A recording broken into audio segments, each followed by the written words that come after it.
speaking of this project, and I have to say, music today in general, what is your feeling of that? Your Uncle Snoop. You look out, I remember offline, you was just FaceTiming, Chris Brown, so, I mean, you're obviously, people look up to you, but what do you think about music today? A lot of people calling it mumble rap, and, times are changing, but, Snoop is probably the best one to give us his opinion. My opinion is music has always been the young generation's game.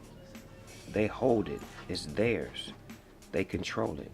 I remember when I was young, they didn't like my rap. They bashed me. They ran over my CDs. They villainized me because of the music that I made. They didn't understand it, but my generation understood it. The people that grew up with it understood it. It was for them. It wasn't for you older people. It wasn't for you people over here. Yeah. So I revert back to that and say, well, their music is for their generation. They're speaking volumes to the people who loving it and buying it. That's their language. If you don't speak their language, the best thing you can do is either get a translator or get out the way and let them do what they do. Do you think the young Snoop, when they were stomping on those albums, would kick it with this Snoop now who's doing the gospel album? Would he have listened to you? It's the same person. It's still me. Didn't nothing change, you know. It's the same, it's the same exact makeup of that person then and that person now, because he's a genuine individual who loves to love.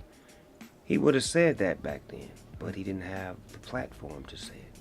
His platform was Death Row Records, gangster rap, fresh out of jail, ex-drug dealer. Let me tell this story, because this is a story right next to me. The gospel story is a testimonial story. I had to be tested in order to give you a testimony. I hadn't been tested yet. Now I've been tested. Wow. What's your favorite gospel album? Gospel artist album? Who? Probably one of the Clark Sisters albums. The one that got tried in the fire, out as pure gold. Dum, dum, dum, dum. Tried in the fire. That one. Yeah, the Clark Sisters. Yeah, they cold, man. I can't believe I know them. Even that, look, and I do have to ask that, just sticking to another question on the album. Being in the studio with Snoop, we know how you vibe out and everything. Did they come into your element? Were you meeting them halfway? I mean, how was the vibe? But I know it's a lot of different artists. I mean, I know the whole musical vibe is different, but how was that? Every artist is different. Yeah. Like, so no two artists are the same. Ty Tribbett wanted to do his thing this way. Fred Hammond wanted to do his thing this way. John P. Key wanted to do his thing. Charlie Wilson wanted to come in here and we had to run it down to him and explain it to him and make him understand and then do the thing for him. And then when he finally killed it, it's like, Charlie, you killed it. Like, I'm not really a nigga. If you don't get out of here, you did that. So, but it's like, I work with Charlie, so me and him have that relationship where I can go hard on him because he go hard on me. But then some of the artists I had to get out of the way and let them do that. The gospel producers and all of them work with them, and then I'll come in there afterwards and listen and, oh, it sounds amazing. Okay, do y'all want me to put a piece on there? Because some things was meant for me to get out the way. That's what I was gonna say. So you let them have their space. It was a collabo. You didn't go in there and just. I mean, you had final say, we know, but what was I had final say, but I'm not the type of boss that's like overwhelming. I didn't want to hear my voice on every song. I didn't have to have input on every song. If the song was a hit, the producers will tell you, if it was a hit, if it's not broke, don't fix it.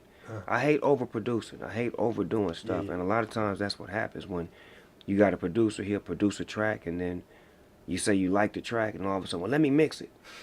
Now, where did all these bells and all this other stuff come from? And I had to mix. No, you didn't. There wasn't nothing wrong with it. Leave the song alone. Like, when I go with feeling. I come from the school of Dr. Dre. And when we worked with Cuz, he went on feeling. If he felt it, that's that. We ain't going back to it. That's it. It's a wrap. You gotta feel it.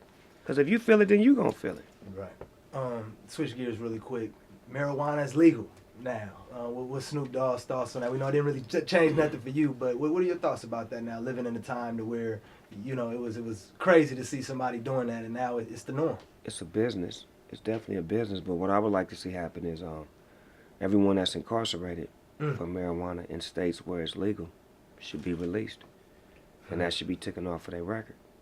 Because if people are prospering off of the money that they're making off of it and creating a business, why is this businessman being locked up for the same business that you're doing that he created before you got into this game?